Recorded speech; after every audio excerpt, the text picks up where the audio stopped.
Ora, muito boa noite a todos. Bem-vindos então ao nosso Alô Portugal. Aqui estamos nós, neste dia, para estar à conversa com os meus convidados e, sobretudo, para que em casa possam ter, digamos, um serão diferente. Bem-vindos então ao Alô Portugal, que, como sabem, de segunda a sexta-feira, sempre em contacto com a comunidade portuguesa espalhada pelos 4 cantos do mundo. Ora, os meus convidados de hoje têm algo em comum, vivem histórias e, por vezes, contam essas histórias através das imagens e, como eles dizem muito bem no livro, uma imagem, 1000 palavras. Por vezes, uma imagem vale mais que 1000 palavras. Começo pelas senhoras. Tenho como convidada a Lina, peço desculpa, tenho como convidada, estava aqui a trocar agora os nomes todos, a Paula Fernandes, que é uma repórter de imagem da TVI, nosso colega o Rui Duó também repórter de imagem, e ambos têm andado por cenários de guerra, e produtor, o Pedro Moreira, que é também repórter de imagem, e eu chamei-te produtor, mas no fundo também és repórter de imagem, neste caso da RTP. Falamos então, temos SIC, RTP e a TVI, não interessa quais são os canais neste momento, não interessa sequer quais as emissoras, interessa sobretudo os vossos testemunhos. E é por isso que vocês aqui estão. E começo exatamente por ti, Paula. Como repórter de imagem, enfim, os três são repórteres de imagem sobretudo, o que é que vos leva a passar o testemunho para este livro? Todos temos histórias para contar, não é? Não só os 36 que fazem parte deste livro, porque houve muitos repórteres de imagem que ficaram fora, que não cabiam neste livro, mas todos temos histórias para contar. Cá em Portugal e em todo o mundo. Temos histórias da Guiné, temos histórias no Afeganistão. Sempre em cenários de guerra? Não. Temos histórias até caricatas, às vezes do percurso que fazemos até chegar ao local da reportagem. A reportagem em si é aquilo que nos leva lá, é aquilo que as pessoas veem na televisão. A história é o nosso percurso até chegarmos lá. Ou seja, é a história que muitas vezes os outros não conhecem. Quem está a ver as notícias lá em casa não conhece as histórias e, enfim, as dificuldades que por vezes passam, não é? Acaba por ser mais sobre as pessoas que estão com a câmara ao ombro, não é? Do que propriamente depois a história que vão cobrir, em termos noticiosos. Claro. Rui, tu, sendo um dos repórteres de imagem cá da casa, e que viveste alguns cenários de guerra muito próximos, não é? Descreves aqui algumas dessas situações? Eu descrevo uma situação que foi no Iraque, durante a guerra, a última guerra. Foi exatamente como a Paula dizia, não foi exatamente em reportagem, foi a caminho da reportagem. Foi na viagem de Amman para Bagdá, um acidente, e basicamente a história passa-se no caminho. Foi com a Maria João Ruela, não foi na altura? Não é nessa? Foi uma história anterior à Maria João Ruela. Eu nesse ano tive um ano assim muito animado, em termos de situações, e foi exatamente antes, foi em abril. A história da Maria João Ruela foi depois em novembro, se não me engano. Foram umas a seguir às outras. Eu quase que me levo a perguntar, nessa altura, vocês são, enfim, conseguem afastar-se da pessoa que são e do jornalista quando têm estes olhares, enfim, em cenários de guerra, neste caso tu, Pedro, quando estás com uma câmara, consegues ser o jornalista a frio, a detectar imagens, cenários menos agradáveis, sim. Ou deixas-te influenciar pela emoção? É assim, fundamentalmente nós somos seres humanos, não é? Exatamente. E daí tu não te consegues marcar de forma alguma. É difícil tu te afastares da pessoa que és. E quando estás num cenário mais complicado, por vezes vês coisas, também elas complicadas, não é? Eu acho que fundamentalmente há uma passagem no livro, do Rui Flórido, creio, que diz que ser repórter de imagem é saber também não gravar. Isto é, há uma dada altura em que tu chegas a um beco e tens que fazer opções. Ou gravas aquela desgraça, ou ajudas, ou desligas a câmara e vais ajudar, não é? Exatamente. E acontece às vezes esse tipo de situação. Há esses impulsos de vez em quando? Sim, eu creio que sim. Muitas vezes até. Às vezes até nas histórias mais simples.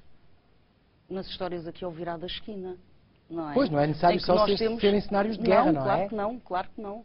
Vivemos isso, não digo diariamente que seria excessivo, mas com alguma frequência.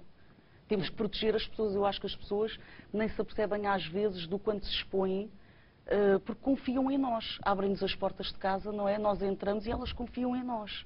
E contam-nos a história delas, não é? Dá-nos algum exemplo, assim, visível. Pessoas, por exemplo, que queiram falar, queiram expor uma situação, mas não se queiram expor com medo de represálias. E nós optamos por aquele plano de ou de sombra, ou de mãos, ou cara desfocada. Nós temos sempre que, sei lá, por exemplo, no caso das mãos, eu tenho um anel característico, não é? Há joias de família. As pessoas às vezes dizem assim, não filma as mãos. E confiam-se assim, não está a filmar as mãos, ninguém me vai identificar, mas aquela joia, para quem conhece, identifica, não é? E nós temos que pensar nestas coisas todas. Temos que zelar pelas pessoas também. No fundo, vocês também dão uma certa formação quando estão a preparar a pessoa a dizer, mas é melhor não fazerem isto porque e vale pela experiência. Rui, querias dizer alguma coisa? Viveste? Não, estávamos a falar aquela história de vamos ajudar ou não vamos ajudar. Eu, por exemplo, tive uma situação nos Açores, na Ribeira Quente, quando foram as cheias e houve aquelas derrocadas, por exemplo. Um dia, nós passámos lá vários dias, e um dia dei por mim e estava a ajudar os pescadores a empurrar os barcos para dentro d'água, com lama até à cintura. Não tinha nada para fazer, então fui para lá ajudá-los a empurrar. Nós passámos lá 5 dias, se não me engano. Eles já nos conheciam, tratavam-nos como se nós fôssemos dali da aldeia. E então, não tinha nada para fazer, fui para lá ajudá-los a empurrar os barcos. E situações de emergência em que tenhas que ligar a câmara? Já te aconteceu? Desligar, pousar a câmara noutro sítio para ir dar uma ajuda? A história do Tiago Freira, por exemplo, que é essa situação em que, aliás, a história dele é a fronteira, se não estou em erro. Que é, Tiago Freira está para o final do livro. Portanto, isto no fundo até são várias histórias para explicar lá para casa. Exato. Que vocês contam aqui, são vários repórteres de imagem, portanto vários jornalistas também, que contam, deixam o seu testemunho em 2 histórias, portanto lê-se bem. Uma história cada um. Não é? Uma história cada um, vários cenários, ao fim e ao cabo, uma história que nos tenha marcado, seja por que motivo for. Estavas a falar de uma história destas que vem... A história do Tiago Freira acontece exatamente isso, em que ele está a filmar um homem que tinha sido atacado, que tinha levado com umas katanadas, e ele viu-se, ele ficou à espera que o viessem ajudar, e fica naquele impasse do repórter de imagem e do homem, que quer ir ajudar, mas que está a ver que a ajuda vem a caminho. E uma pessoa fica dividida, não é? E agora o que é que uma pessoa faz? Ele pousou e foi ajudá-lo.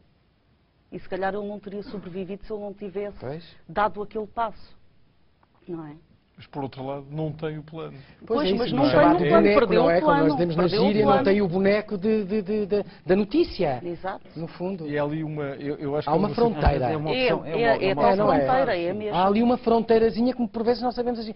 Para mim era complicado. Aliás, o Rui conhece-me perfeitamente e infelizmente é uma surpresa ter-te aqui hoje no programa. Surpresa, não é bem assim, mas gosto imenso, juntamente com os teus colegas, porque o Rui conhece-me perfeitamente, já há 20 anos praticamente aqui na SIC, mas também de outras paragens, e eu acho que não conseguia ser essas coisas, não sei.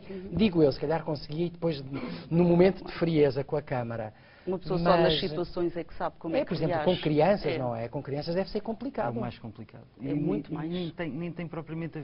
Neste livro, são 36 histórias, nem todas elas são passadas em cenários de guerra ou cenários de conflito. São muito diversificadas as histórias. Não é o repórter de imagem, nós os 3 e os nossos colegas de cada uma das estações, onde tu corres mais perigo, pode ser mesmo ali ao virar da esquina. Tu vais a um estádio de futebol, tu não imaginas o que é. É muito mais arriscado, arriscas muito mais a tua vida. Já fazes, não é? Sim, todos nós fazemos. Todos nós. É muito mais arriscado, se calhar, num estádio de futebol do que num cenário de guerra. Quer dizer, se calhar não posso dizer desta forma, mas... Pode ser apanhado mais desprevenido, não é? Enquanto estás a captar imagens do jogo, pode haver alguém que atira com a garrafa, com a lata, com a pedra, com o que quer que seja, com a bola de golfe, que agora se leva muito, com as bolinhas de golfe. Mas pronto. A questão é mesmo essa. A questão é que não é necessário. É um bocado. Às vezes nem é durante o jogo, é depois do jogo, por exemplo, ou antes do jogo. Enquanto quando tu vais para uma zona de conflito, quer dizer, tu, mal ou bem, vais preparado, Mais tens a ou noção menos. do que é que pode acontecer. Mas para um jogo de futebol não estás a pensar que vai acontecer qualquer coisa, não é? Nós hoje sabemos que nos pode acontecer qualquer coisa, mas normalmente se te mandarem para fazer uma reportagem de um jogo de futebol, tu não estás à espera que alguém te mande com qualquer coisa para cima ou que Isso pode te tentem acontecer, claro. atingir, Sim, não é? era aquilo como o Rui estava a dizer. Tu, num cenário de guerra, sabes que te pode acontecer qualquer coisa. E tens essa consciência. Aliás, a dada altura, tu perdes essa consciência e achas que tudo é normal. Cair a bomba ali é normal, ouvir rajadas é normal, o ataque a um hotel é normal. É nessa altura que tu devias ser substituído, porque a partir daí é que as coisas começam a acontecer, as coisas graves. Adaptamos. Baixas a É. guarda, por assim dizer. E tu num estádio de futebol, tu nunca estás à espera que aconteça nada, porque tu baixas a guarda mal entras no estádio. E tu estás no teu país e Mas sabes às que não te vezes vai já é um acontecer coisa cenário de nenhuma. guerra. Pois, Às vezes é um e às cenário vezes de guerra, transforma-se precisamente. num conflito, É verdade, numa é batalha verdade. campal. Mas aconteceu-te alguma coisa desse género que queiras partilhar connosco? Enfim, estamos aqui com as vossas histórias. Aconteceu-me uma vez, que não é a história que eu conto aí no livro. Aconteceu-me uma vez um jogo de futebol, um Benfica-Gondomar, que eu posso dizer que foi das reportagens em que eu mais temi, não pela minha vida, mas pela minha integridade física. E que às tantas pensamos que é logo um jogo pacífico, não é? Benfica, Beira-Mar. Gondomar, que Ou era um Gondomar, clube da segunda exatamente, divisão, para aí uma assim. taça de Portugal, provavelmente. Não, foi, assim, era um jogo de uma taça de Portugal. O No antigo Gondomar Estádio da Luz. E o Benfica perde. E os sócios Tornou-se queriam o caos. entrar Pois, a revolta. pela sala de imprensa adentro, dar pontapés nas portas dos carros dos jogadores. Aquilo foi uma coisa muito... Não, é necessário ter um sangue Muito frio, má. sangue frio. Há alguma preparação, isto é, na vossa área, na vossa profissão, para este tipo de situações? Tiveram formação nesse sentido, se assim podemos dizer? Eu tive um curso, aliás, O de sobrevivência. da pessoa do mentor desse livro, que é o José Carlos Ramalho, nosso colega da RTP. Ele teve essa ideia e convidou-nos aos três para cada um coordenar na sua estação. E o José Carlos estava ligado, não estava bem ligado, mas fazia ações de formação na RTP. E ele criou uma ação de formação em conjunto com o Exército, de 4 dias, creio, e tivemos alguma preparação, mas uma preparação para saber o que é uma arma, o que é uma mina, não é? Exato, que não chega. De resto, sim, tens essas noções básicas, mas aquilo que vais encontrar ninguém sabe. Claro, Ninguém claro. faz. A minha preparação foi só ir à tropa, basicamente. Eu nem à tropa fui. Mas ultimamente, e nós vimos até algumas Vantagem. reportagens que vocês, enquanto repórteres das várias estações, mas aqui nem interessam sequer as estações, interessa sim o profissional desses nossos, como nós dizemos na gíria, camaradas de trabalho. Há uma preparação de vez em quando aí nos fuzileiros, não é? Ou no exército? Por exemplo, vai haver agora outra, por exemplo, vai haver agora uma outra em que Sim, acho que vão colegas nossos também da RTP Sim. e vão colegas nossos também da SIC e de outros jornais. Vai haver agora uma outra formação. Que é em situação de estarem como reféns. Exatamente. Sim, Já houve vários cursos Testar o desses. limite. Eu por acaso nunca fui. Exatamente, é testar o limite, não é? É. Já fizeste alguma... Não, Já não participaste fiz, em alguma não fiz, destas mas coisas? Paula? faço tensões de participar. Faço tensões de fazer um curso desses. E o que é Acho que só ganhamos. Só ganham, claro, Só só ganham. ganhamos. Mas acho que é mesmo duro, não é? Portanto, a pessoa não está ali numa de, embora lá levar isto na brincadeira, porque a ideia, a recruta é mesmo à séria. É porque uma São pessoa acaba por torturados. não. Uma pessoa não descansa, eles estão sempre. Como diz a Paula, testar o limite, exatamente, não é? eles conseguem tê-los sempre em stress. E como é óbvio, ao fim de 2 dias, a coisa pressão começa a ser é complicada. grande. Eu acho que no início tu encaras sempre aquilo como uma brincadeira.